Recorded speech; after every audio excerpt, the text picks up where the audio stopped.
말씀을 통해서 실패의 이유라는 제목으로 하나님 말씀 증거하겠습니다. 새로운 시작 시리즈 22번째 시간입니다. 오늘 본문 말씀은 그 당시 세계 최고의 최대 제국이었던 바벨론의 패망의 사건이 기록되고 있습니다. 우리가 이 패망의 사건들을 보면서 무엇이 이렇게 망하게 하는 이유였는가를 우리가 발견하고 또 우리 안에 이것을 반면교사로 삼아서 혹시 내 안에도 이런 망함의 이유가 있는가, 그렇다면 그걸 뽑아내고 하나님 안에서 흥함이 되는 그런 귀한 일들이 우리에게 있기를 바랍니다. 어떤 거든지 성공을 하는 것은 성공의 이유가 있고 또 실패는 실패의 이유가 있습니다. 실패했을 때의 문제보다 더 중요한 것은 내 안에 실패의 이유가 있는가. 그렇다면 그것은 지금 한 번의 실패가 아니라 계속적인 실패가 될 것입니다. 그래서 그걸 뽑아내는 것이고, 우리 안에 만약에 좀 어렵고 힘들어도 성공의 이유가 있다면 시간이 지나면 지날수록 우리의 삶이 더 승승장구하는 역사가 있게 될 것입니다.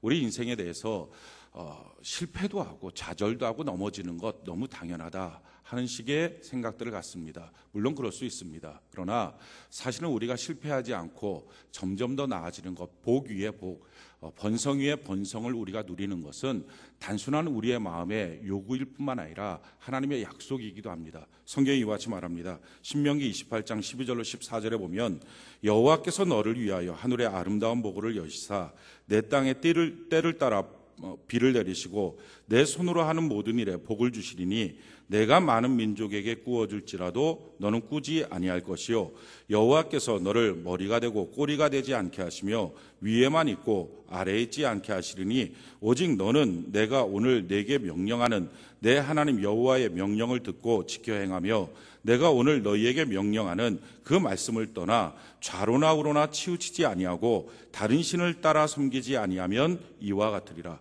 하나님께서 말씀합니다. 우리 머리마다 하나님의 아름다운 하늘의 보물 창고를 열어서 우리 안에 때를 따라 비를 내리시고, 이것은 때를 따라 은혜의 단비를 내리시고, 그리고 나서 그 은혜의 단비 때문에 많은 민족에게 꾸어줄지라도 너는 꾸지 않는 물질의 복이 있고, 머리가 될지언정 꼬리가 되지 않고 위에만 있고 아래에 내려오지 않는 그런 승승장구의 복을 주겠다 하는 것입니다.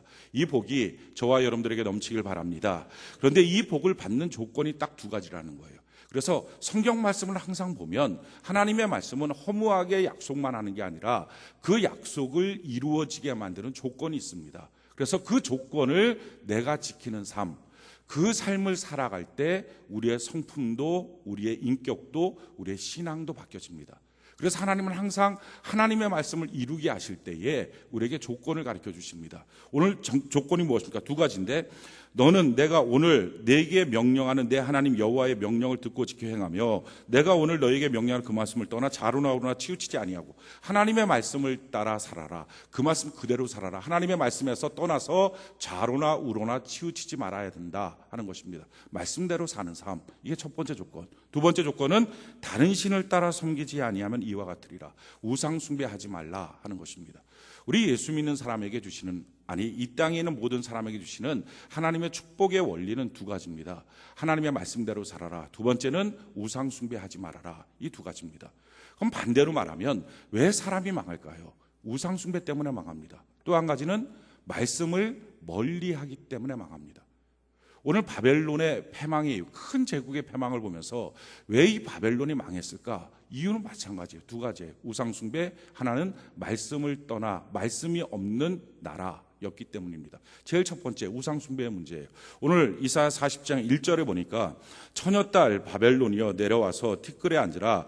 딸 갈대하여 보좌가 없어졌으니 땅에 앉으라. 내가 다시는 곱고 아립답다 일컬음을 받지 못할 것임이라 하면서 이 바벨론의 패망의 사건에 대해서 쭉 설명을 합니다. 그렇게 처녀딸 공주처럼 있었던 그 바벨론이 완전히 노예처럼 바뀌어지는 인생이 되었다라고 성경이 말하고, 그러면서 그들이 맷돌 가는 인생, 가루를 빻는 인생, 이런 인생으로 그들이 바뀌었고 다시는 여주인처럼 너희가 행세하지 못할 거다라고 말씀합니다. 그 이유가 뭡니까? 우상숭배 때문에 그래요. 한 장 전에 있던 이사야 46장 1절에 이런 말씀이 있습니다. 벨은 엎드려졌고 느보는 구부러졌도다. 그들의 우상들은 짐승과 가축에게 실렸으니 너희가 떠매고 다니던 그것들이 피곤한 짐승의 무거운 짐이 되었도다. 이 벨, 느보, 이거는 바벨론에 있던 우상입니다. 그러니까 이 우상이 만연한 땅이에요. 그래서 심지어 왕들조차도 이 벨, 느보라고 하는 이름을 따라서 자기의 이름을 짓고 자기 자녀의 이름을 졌습니다. 벨사살 왕, 다니엘이 있었던 그 벨사살 왕, 그 벨이라고 하는 이름을 따라서 진 거예요. 느부갓네살, 느보라고 하는 이름을 따라서 진 것입니다. 그러니까 이만큼 이 바벨론이라고 하는 이 지역은, 이 나라는 우상 숭배가 가득했습니다. 우상이 있는 땅에 하나님은 복을 줄 수 없어요. 우상 숭배하면 결국 망합니다. 우리가 십계명의 첫 번째 계명, 하나님 외에 다른 신 두지 마라. 두 번째, 하나님 앞에 우상 만들거나 우상을 섬기지 마라 하는 것입니다. 하나님 우상 숭배에 대해서 극단적으로 미워하시고 싫어하십니다. 그렇기 때문에 우리가 크고 작은 모든 우상들이 제거돼야 합니다.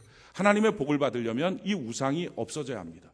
우리나라 이 땅을 바라볼 때 젊은이들이 사주 카페에 가고 또 점치러 다니고 건물 하나 지어놓으면은 거기다가 돼지 대가리 갖다 놓고 절하고, 이런 문화들이, 이런 우상 숭배가 만연하는 모습을 볼 때 얼마나 가슴 아픈지 모릅니다. 그러니까 하나님은 이와 같은 우상 숭배에 대해서 극단적으로 미워하십니다. 우상 숭배하면 안 됩니다. 우리 안에 있는 크고 작은 것 모든 우상들 제거하는 것입니다. 그 중에 한 가지가 제사입니다. 우리가 제사 지낼 때 이것을 효행이라고 생각합니다. 우리 전통 문화라고 생각합니다. 이어가고 계승해야 될 우리의 전통 문화라고 생각합니다. 그런데 하나님은 그렇게 말씀하지 않습니다. 하나님이 뭐라고 말씀합니까? 고린도전서 10장 20절로 22절에 보면 무릇 이방인이 제사하는 것은 귀신에게 하는 것이요 하나님께 제사하는 것이 아니니 나는 너희가 귀신과 교제하는 자가 되기를 원하지 아니하노라. 너희가 주의 잔과 귀신의 잔을 겸하여 마시지 못하고 주의 식탁과 귀신의 식탁에 겸하여 참여하지 못하리라. 그러면 우리가 주를 노여워하시겠느냐 하겠느냐? 우리가 주보다 강한 자냐? 성경은 이렇게 말해요. 이방인의 모든 제사하는 것은 다 효행이 아니라, 부모에게 하는 게 아니라 귀신에게 하는 것이다 하는 거예요. 실제로 우리가 제사 지낼 때 보면 그 제사 지내는 상에다가 이렇게 써줘. 우리 부모님 이름 넣고 누구 그 다음에 신위 이렇게 씁니다. 그 신자 귀신 신자예요. 평생에 자기 사랑하고 자기를 위해서 진자리 마른 자리 애써주셨던 부모님 귀신 만들어 버리는 거예요. 그러니까 알면 제사 못 지냅니다. 게다가 그 귀신이 다른 데 가서 밥 얻어 먹을 데가 없어갖고 1년에 한 번 지내는 거 그거 갖다가 와서 밥 먹으라고 제사밥 만들어 놓고, 심지어는 제사 잘 지내는 사람들 창문 열어놓고 빨랫줄 다 걷습니다. 뭐 아파트에 요즘에 빨랫줄은 뭐 없지만 옛날 집들 다 빨랫줄 걷어요. 귀신이 오다가 걸려 넘어진다는 거예요.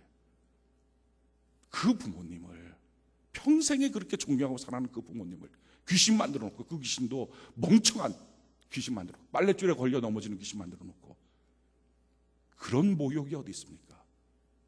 그런데 모르니까 제사하는 거예요. 마귀는요, 사람한테 대단하게 좋은 것처럼 말하는데 사실은요 그만큼의 모욕이 없어요. 야, 이거 먹으면 너 하나님처럼 돼. 굉장히 하나님처럼 될 줄 알았어요. 근데 선악과 먹고 났더니 신라거리 주인공이 되는 거예요. 이게 마귀 역사예요. 알면 못 지냅니다. 성경이 이렇게 말해요. 이방인의 모든 제사는 다 귀신에게 하는 거다. 너가 귀신과 교제하는 자가 되지 않기를 원한다. 어떻게 귀신과 교제하느냐? 어떻게 하나님과 귀신을 동시에 만나느냐? 그래서 하나님이 말합니다. 내가 너랑 한번 싸워볼까?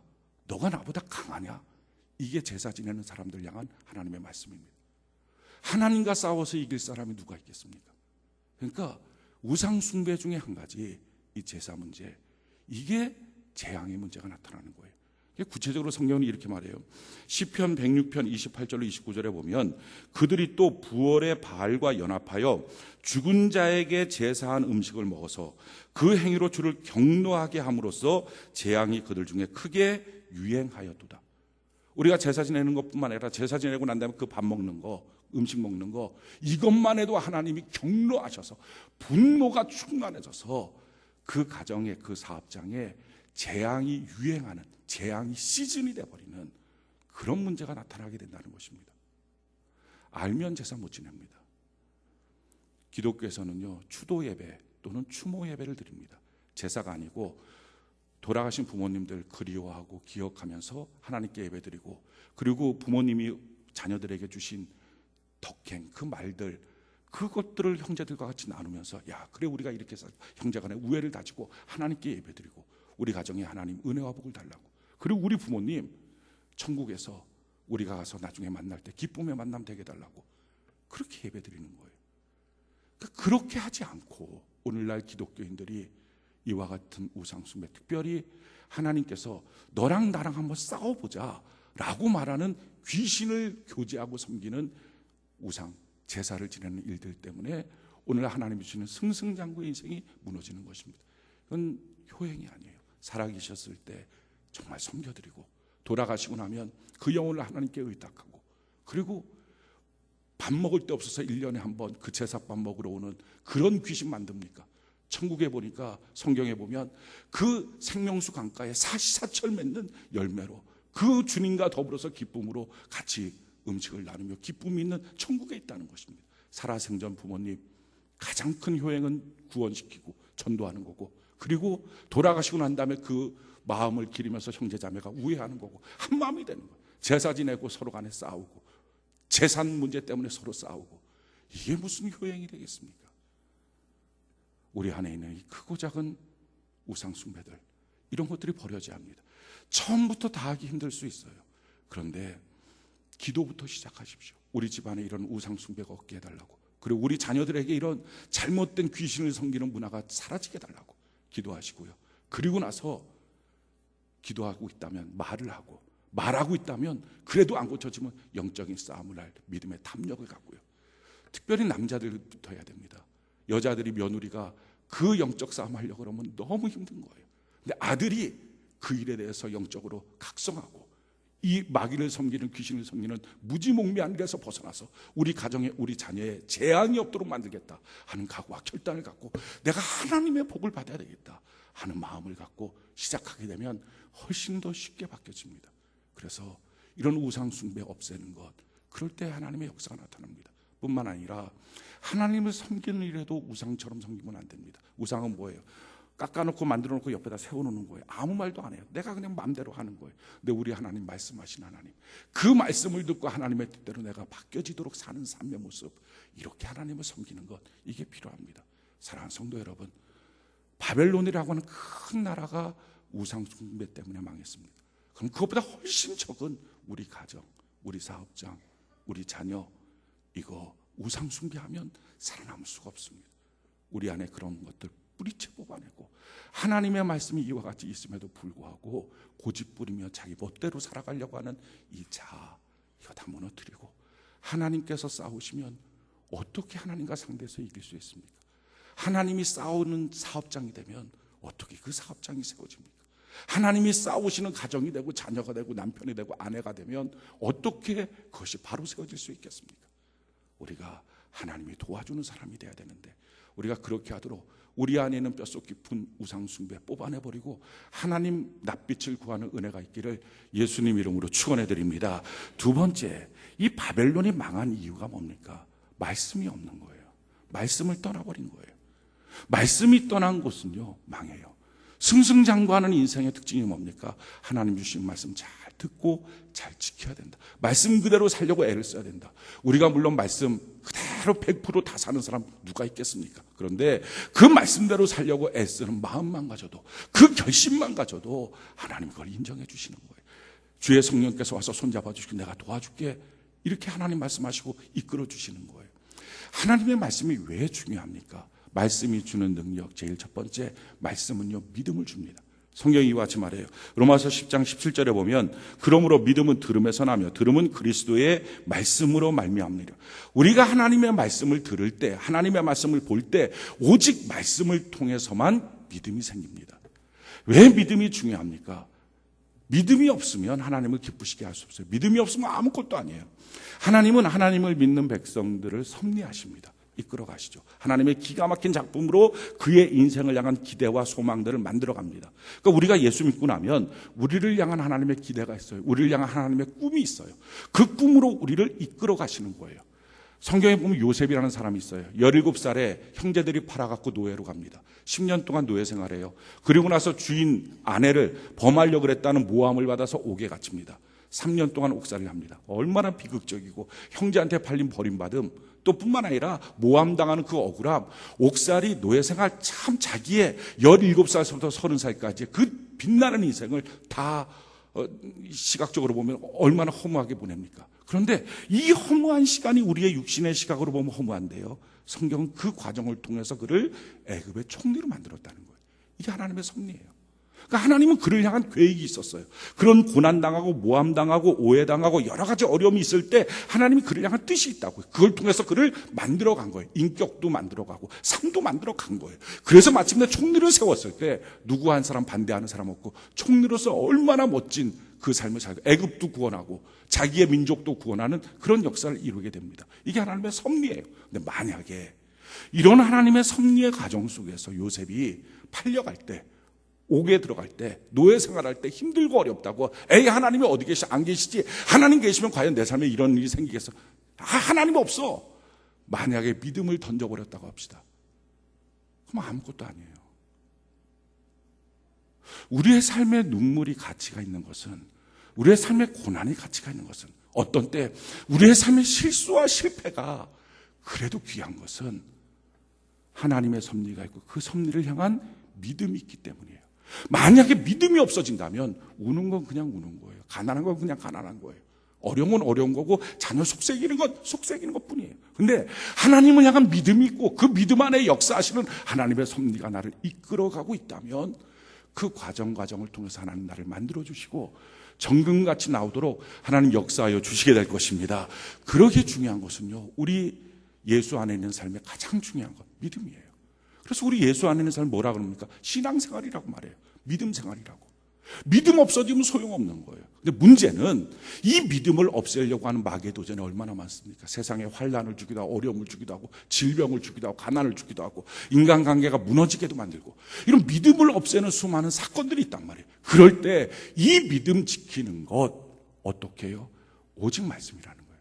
말씀 듣고 말씀 볼 때. 그래서 예배가 중요해요. 예배가 무너지고 나면 믿음이 무너져요. 그래서 큐티가 중요해요. 날마다 말씀 보는 삶을 살지 않으면 믿음으로 살 수 없어요. 성경은요, 믿음으로 행하지 않는 모든 것들은 다 죄라 그랬어요. 성경이 이와 같이 말합니다. 히브리서 4장 2절에 보니까요, 그들과 같이 우리도 복음 전함을 받은 자이나 들은 바 그 말씀이 그에게 유익하지 못한 것은 들은 자가 믿음으로 결부시키지 아니함이라. 우리가 하나님의 말씀 들어요. 약속을 받아요. 하나님 주일날 말씀 듣고 은혜 받고 아멘 그랬어요. 기도해요. 하나님 이렇게 도와주세요. 막 기도했어요. 열심히 기도했어요. 그런데 그렇게 다 했다 할지라도 그가 살면서 중간에 믿음을 상실한다면 그 모든 계약과 약속은 폐기 처분이라는 거예요. 없는 게 된다는 거예요. 나는 믿음을 잃어버렸는데 그래도 하나님은 신실하니까 도와주겠지. 그게 아니라는 거예요. 들은 바 말씀이 그에게 유익되지 않는 것은 그가 중간에 믿음을 팔아버렸기 때문이라는 거예요. 아브라함이라고 하는 이가 75세에 하나님의 부르심을 받습니다. 그래서 하나님 약속해줘요. 내가 너한테 큰 민족 줄 거야. 아들 줄 거야. 75세라는 나이만 해도 힘들 텐데 그 약속 믿고 갔어요. 25년의 세월이 흘렀습니다. 자기 아내 병수도 끝났어요. 자기도 신체적으로 생리학적으로 아이를 낳을 수가 없어요. 그런 상황이 도래했어요. 그럼 누가 그걸 믿겠습니까? 믿을 수가 없는 거예요. 이미 과학적으로 다 끝났다고 얘기하니까요. 그런데 거기서 아브라함의 믿음이 나타나요. 성경은 이렇게 말합니다. 로마서 4장 17절 이하에 보니까 기록된 바 내가 너를 많은 민족의 조상으로 세웠다 하심과 같으니 그가 믿은 바 하나님은 죽은 자를 살리시며 없는 것을 있는 것처럼 부르시는 이시니라. 아브라함이 바랄 수 없는 중에 바라고 믿었으니 이는 내 후손이 이같이 하신 말씀대로 많은 민족의 조상이 되게 하려 하심이라. 그가 100세나 되어 자기 몸이 죽은 것 같고 사라의 태가 죽은 것 같음을 알고도 믿음이 약하여지지 아니하고 믿음이 없어 하나님의 약속을 의심하지 않고 믿음으로 견고하여져서 하나님께 영광을 돌리며. 보십시오. 다 알았어요. 병원의 의사가 뭐라고 말합니까? 다 알았어요. 법정에서 판사가 뭐라고 말합니까? 다 알았어요. 전문가들이 뭐라고 말합니까? 다 알았어요. 그런데 그건 전문가들 얘기예요. 그들이 우리 인생의 생사복을 주장하지 못해요. 아브라함은 다 알았다고요. 애긴할 수 없다. 과학적으로 판명이 났어요. 그런데 성경이 이렇게 말해요. 그런 아브라함이 믿음이 약하여지지 않고 믿음이 없어지지 않고, 그러니까 이 아브라함이요, 얼마나 자기 믿음을 관리를 잘했을까, 얼마나 자기 믿음을 빛나게 만들었을까, 얼마나 자기 믿음을 강하게 만들고 병들지 않게 했을까. 그랬더니 하나님이 그 믿음을 보시고 아브라함한테 뭐라고 말합니까? 이렇게 말해요. 믿음이 없어 하나님의 약속을 의심하지 않고 믿음으로 견고하여져서 하나님께 영광을 돌리며 약속하신 것을 또한 능히 이루실 줄을 확신하였으니 그러므로 그것이 그에게 의로 여겨졌네. 그래, 너 의인이야. 무엇으로? 믿음을 보시고.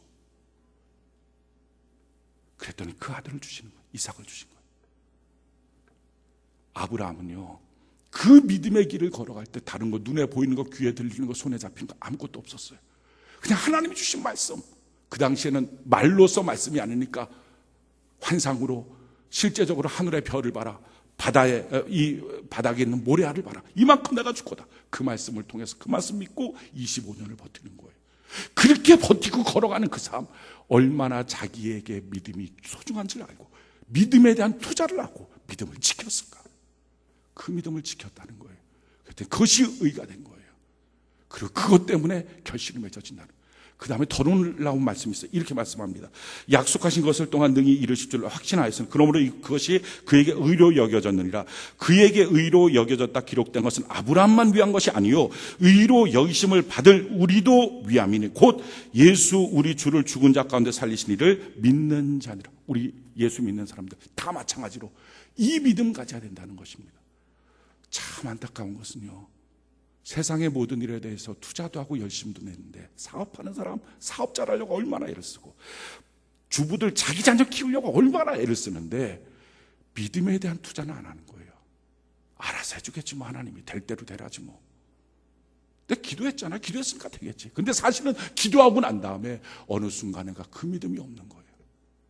이미 믿음이 다 흔들려 버린 거예요. 뭐 때문에? 전문가의 소리 때문에, 법정에서 나오는 말들 때문에, 의사가 하는 말들 때문에, 뭐 이 사람이 하는 말들, 저 사람이 하는 말들, 자기가 갖고 있는 지식, 이런 것 때문에 믿음 다 흔들려 놓고 알아서 하겠지 뭐. 성경은 말합니다. 하나님 만으로 여기지 마라. 너가 무엇으로 심든지 그대로 거두리라. 영을 위하여 성령으로 심는 자는 영생을 거두고 육을 위하여 육으로 심은 것은 썩어질 것을 거두게 된다. 우리가 하나님 앞에 믿음이 싱싱하게 살려고, 믿음 좋아지려고 과연 투자하는가? 그 첫 번째 투자가 주일 성수예요. 예배 드리는 거. 하나님의 말씀을 듣지 않은 믿음이 안 생긴다고요. 두 번째 투자는요, 큐티하는 거예요. 날마다 하나님의 말씀을 보지 않으면 믿음 안 생긴다고요. 제가 목회하면서 깨닫게 된 것은요, 주일 성수, 이 주일날은 하나님 정해놓은 약속의 날이거든요. 뭐 직장 때문에 어쩔 수 없는 경우들이 아니면, 주일 성수를 하지 않으면 한 주만 빠져도 지금까지 있던 자기 믿음의 절반 정도는 날아가는 것 같아요. 그러니까 2주 연거푸 빠지면요, 예수 안 믿는 사람이랑 똑같습니다. 그러니까 2주만 빠지고 나면 교회 가는 게 싫어지는 거예요. 이유를 못 찾고 예배 드리는 게 너무 힘든 거예요. 왜? 믿음이 다 날아가서.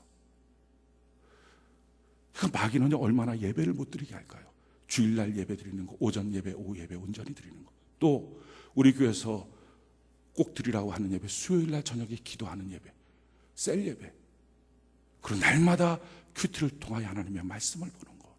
예배 시간에도요, 내 컨디션을 최상의 절정으로 만들고 하나님의 말씀을 들으니까, 우리가 우상숭배처럼 예배 때 앉았다 돌아가면 복이 되는 게 아니라 성경은 그 말씀을 듣고 말씀으로 살아야 되니까요. 그 예배 시간에 졸면파이예요. 예배 시간에 멍하게 딴 생각하면 그건 아무것도 아닌 거예요. 내 믿음 지키려고 나는 믿음에 대해서 얼마큼 투자하는가. 믿음에 대한 투자, 말씀 듣는 데 있습니다. 또 한 가지, 말씀의 위력, 말씀의 능력, 그것은요, 말씀은 거울과 같아요. 내 모습을 비춰요. 성경은 이와 같이 말합니다. 히브리서 4장 12절로 13절에 보면 하나님의 말씀은 살아있고 활력이 있어 좌우에 날선 어떤 검보다도 예리하여 혼과 영과 및 관절과 고수를 찔러 쪼개기까지 하며 또 마음의 생각과 뜻을 판단하나니 지으신 것이 하나도 그 앞에 나타나지 않음이 없고 우리의 결산을 받으실 이의 눈앞에 만물이 벌거벗은 것 같이 드러난다. 하나님의 말씀을 보다 보면, 날마다 큐티를 하면, 설교를 듣다 보면 내 모습이 보여요. 그래서 이게 없으면 자기가 다 잘났다고 생각해. 내가 무슨 문제가 있냐고, 나만큼만 살라고, 이런 생각 들어요. 자기 고집대로 사는 거예요. 그런데 말씀을 보고 말씀을 듣다 보면 내가 이거 잘못했구나, 이게 내 문제였구나 깨닫는 거예요. 그리고 회개를 해요. 그래서 씻어요, 자기 더러운 것을. 그래서 깨끗해져요. 큐티하면요, 시간이 지나면 지날수록 그 사람은 깨끗해져요. 세상 사람들은 어린아이 눈을 한번 보십시오. 얼마나 맑은지, 얼마나 사랑스러운지. 근데 나이가 들면 들수록 나이가 늙어지잖아요. 그럼 눈이 흐려져요. 눈이 더러워져요. 세상의 욕심으로 물들어서. 근데 예수 잘 믿는 사람들을 보십시오. 나이가 들면 들수록 그 눈이 청명해져요. 말도 마음도 깨끗해요. 왜? 하나님의 말씀을 비추어서 자기의 더러운 몸을 씻겨내니까. 그러니까 아름다운 거예요. 또한 하나님의 말씀은요, 현재의 우리의 모습을 비춰줄 뿐만 아니라 우리를 이끌어가는 능력의, 언약의, 약속의. 그래서 성경은 구약, 신약, 오래된 약속, 새로운 약속이, 이 성경 전체가 우리를 향한 하나님의 약속이에요. 성경이 이와 같이 말합니다. 민수기 23장 19절에 보니까 하나님은 사람이 아니시니 거짓말을 하지 않으시고 인생이 아니시니 후회가 없으시도다. 어찌 그 말씀하신 바를 행하지 아니하시며 하신 말씀을 실행하지 않으시고, 하나님 말씀하신 대로 그대로 이루신다고요. 그러니까 우리가 그 말씀을 보고 아멘 하고 하나님 앞에 걸어가면 그 말씀대로 따라가려고, 그 조건대로 움직이려고 애를 쓰다 보면 내가 힘이 연약해서 100개를 요구하셔도 1개도 못할 때가 많아요. 그래도 하려고 하는 마음만 가지면 우리 주님 손잡아 주셔서 그 큰 걸음으로 나를 인도하시고, 순 안띠란마로만이, 내가 건너갈 수 없는 것, 내 육신의 연약함 때문에 하지 못하는 걸 주님의 품에 안고 나를 옮겨주시는 거예요. 그렇게 해서 그 말씀을 이루도록 하십니다. 그러니까 말씀으로 우리 이끌어 가시는 거예요. 말씀으로 우리를 위로하시는 거예요. 말씀으로 믿음의 사람으로 만들어주시는 거예요. 말씀으로 하나님이 역사하실 때 아멘 하면서 달려갈 수 있게 하나님 만들어주시겠다는 것입니다. 그래서 예수 믿는 사람들은요, 말씀이 없으면 아무것도 아니에요. 믿음도 없어지고 다 없어지는 거예요. 자, 그런데 말씀이 없으면 그럼 뭐가 있을까요? 계략만 있어요. 계략. 그거를 꾀라고 말해요. 그래서 복 있는 사람은 악인의 꾀를 따르지 않고, 이 말씀이 없는 사람들은요, 사업을 해도 꾀로 해요. 계략으로 해요. 자녀를 키워도, 주변의 관계를 맺어도 계략, 꾀로 해요. 그 꾀를 따라가면 죄인의 길, 잘못된 길에 서요. 그리고 오만한 자의 자리, 앉아서는 안 될 자리에 앉아 있다가 결국 바람 부는 날에 다 날아가는 거예요. 말씀이 없는 터전, 말씀이 없는 가정, 말씀이 없는 사람은요, 계략만 있어요. 이 바벨론이 왜 망합니까? 여기 말씀이 없었어요. 그러니까 당연히 뭐만 있을까요? 계략만 있어요. 자, 성경을 볼까요? 이사야 47장 13절. 우리 같이 한번 볼까요? 이사야 47장 13절. 우리 같이 한번 한 목소리 한번 읽읍시다. 이사야 47장 13절. 같이 한 목소리 시작. 내가 많은 계략으로 말미암아 피곤하게 되었도다. 하늘을 살피는 자와 별을 보는 자와 초하루 날에 예고하는 자들에게 일어나 내게 임할 그 일에서 너를 구원하게 하여 보라. 지금 계략만 있는 거예요. 꽤만. 그러니까 세상 사람들이 이 문제가 있으니까 문제를 풀려고 은혜의 보좌 앞에 나가서 하나님 앞에 엎드리고 하나님의 말씀을 들으면 그 말씀이 내 모습을 비춰서 먼저 나를 고치시고, 사랑하는 성도 여러분, 나는 안 바뀌는데 어떻게 복만 받아요? 나는 안 바뀌는데 어떻게 문제만 해결돼요? 내가 저질러 놓은 문제잖아요. 내 모습이 그걸 망쳐놓은 거잖아요. 그런데 나는 하나도 안 바뀌고 하나님 문제만 해결해 주세요. 설사 해결돼도 내가 안 바뀌었으니까 금방 또 엉망진창되겠죠. 내가 바뀌어야 되잖아요. 근데 나는 안 바뀌고 문제만 해결해. 나는 안 바뀌고 복만 달라고. 나는 안 바뀌고 자녀들만 잘 되게 달라고. 나는 예배에 실패하는데, 나는 큐티하지도 않는데 하나님 복을 달라고. 그렇게 하니까 이게 안 맞는 거예요. 그 사람이 꾀만 늘어요. 계략만 늘어요. 이거 어떻게 하면 되지? 어떻게 문제 풀지? 어떻게 하면 될까? 하나님께 나가면 하나님이 말씀하시고 그 말씀으로 나를 바꾸시고, 그리고 나한테 약속하시고 믿음을 주어서 그 길을 담대하게 빛 가운데 걸어가게 하시는데, 그 하나님을 향하여 은혜의 보좌 앞에 달려나가지 않고 그냥 자기가 뭔가 하려고 그러니까, 자기가 뭔가 회사를 운영하려고 하니까, 자기가 뭔가 자녀를, 가정의 관계를, 사람들과의 관계를 뭔가 다시 한번 새롭게 하려고 하다 보니까 계략만 드는 거예요. 계략만 있을 때 왜 문제, 왜 이게 망하게 합니까? 두 가지가 있어요. 제일 첫 번째, 계략은요, 사랑이 없어요. 자, 우리 6절 같이 한번 볼까요? 이사야 47장 6절. 이사야 47장 6절, 우리 같이 한번 한 목소리 한번 읽어봅시다. 시작. 전에 내가 내 백성에게 노하여 내 기업을 욕되게 하여 그들을 내 손에 넘겨주었거늘 내가 그들을 긍휼히 여기지 아니하고 늙은이에게 내 멍에를 심히 무겁게 메었으며. 계략만 있는 사람, 꾀만 갖고 인생을 사는 사람들의 특징들은요, 사람을 사랑하지 않아요. 사람을 이용해요. 그러니까 시간 지나면 아는 거예요. 그 사람 나쁜 사람이라는 거. 그러니까 외로워지는 거예요. 하나님의 말씀이 없는 가정은요, 시간이 지나면 외로워요. 자녀들은 둥지 떠나고 아무도 돌아오지 않고, 부부간에도 외롭고, 같이 사는데도 외로워요. 하나님이 떠나버린 인생, 이렇게 외로운 거예요. 왜 외롭냐고 말하는 게 아니라요, 이유는 꾀를 갖고 인생 살면서 하나님은 나를 바꿔서 사랑하게 하시거든요. 근데 꾀는요, 내가 안 바뀌는 거예요. 상대를 바꾸고 싶은 거예요. 그러니까 자기가 바뀌어야 사랑이 되는데 자기는 안 바뀌고 그 사람만 쓰려고 그러니까 이용만 하는 거예요. 자기 편한 대로. 또 한 가지, 계략만 있으면, 꾀만 있으면 생기는 문제가 뭡니까? 우리 8절 같이 한번 볼까요? 8절 같이 한 목소리 시작. 그러므로 사치하고 평안히 지내며 마음에 이르기를 나뿐이라 나 외에 다른 이가 없도다. 나는 과부로 지내지도 아니하며 자녀를 잃어버리는 일도 모리라 하는 자요. 거기까지요. 그러니까 두 번째, 꽤 계략만 있는 사람의 특징은요, 나뿐이다. 얼마나 교만한지 몰라요. 얼마나 자기 고집으로 꽉 차있는지 몰라요. 자기가 하는 방식대로 해야 된다는 거예요. 자기가 지금 이렇게 사업했고 이렇게 가정 꾸몄고 자기 인생이 이렇게 살아왔다는 거예요. 그 고집, 그 교만. 그러니까 주변 사람들한테 그것 때문에 상처를 다 줘요. 자기 생각, 자기 고집 주입하느라고. 사람이 다 떠나요. 말씀 없는 곳은요, 외로워요. 말씀 없는 곳은요, 혼자 있어요. 말씀 없는 곳은요, 허무해요. 꾀와 계략이에요. 그러니까 성경이 말하는 거예요. 악인의 길, 이 악인의 꾀로만 살았던 악인의 길은 결국, 의인의 길은 하나님이 인정해 주시지만 악인의 길은 결국 망하고 만다. 말씀 없으면 망하는 인생 산다는 거예요. 성공과 실패는 너무 간단합니다. 우상 숭배, 말씀 없는 삶, 이건 실패예요. 이건 망하는 길이에요. 우상을 버리고 오직 하나님만을 바라보는 것. 힘들고 어려워도 조금이라도, 아니 한 걸음도 움직이지 못해도 내 마음속에서 하나님, 내가 말씀을 듣습니다. 하나님, 내가 말씀을 봅니다. 그것서부터 기도하고 시작하려고 하는 그 몸부림, 그거 하나만 갖고 있어도 하나님 그를 붙잡고 이끌어 가시는 거예요. 어린아이들 바둥바둥 일어나서 뭐라도 하나 붙잡고 한 걸음 두 걸음 가다가 쓰러질 때 부모 뛰어와서 안아주고, 계속 누워있는 자녀 그 부모 안아주는 거 없어요. 우리가 조금씩 믿음으로 걸어가는 것.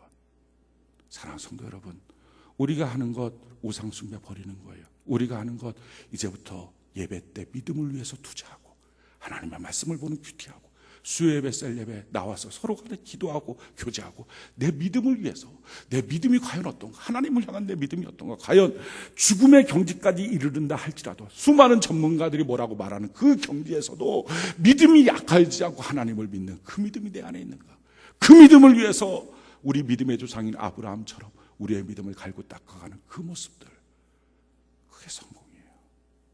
그게 축복의 삶이에요. 그런데 이런 일들 앞에 주신 하나님의 복은 얼마나 큽니까? 우리가요, 민족들한테 돈을 꿔준다는 거예요. 내가 꾸지 않고, 물질해보고, 머리만 있고 아래 내려가지 않도록, 위에만 있고 아래 내려가지 않도록 경기 타지 않는다는 거예요.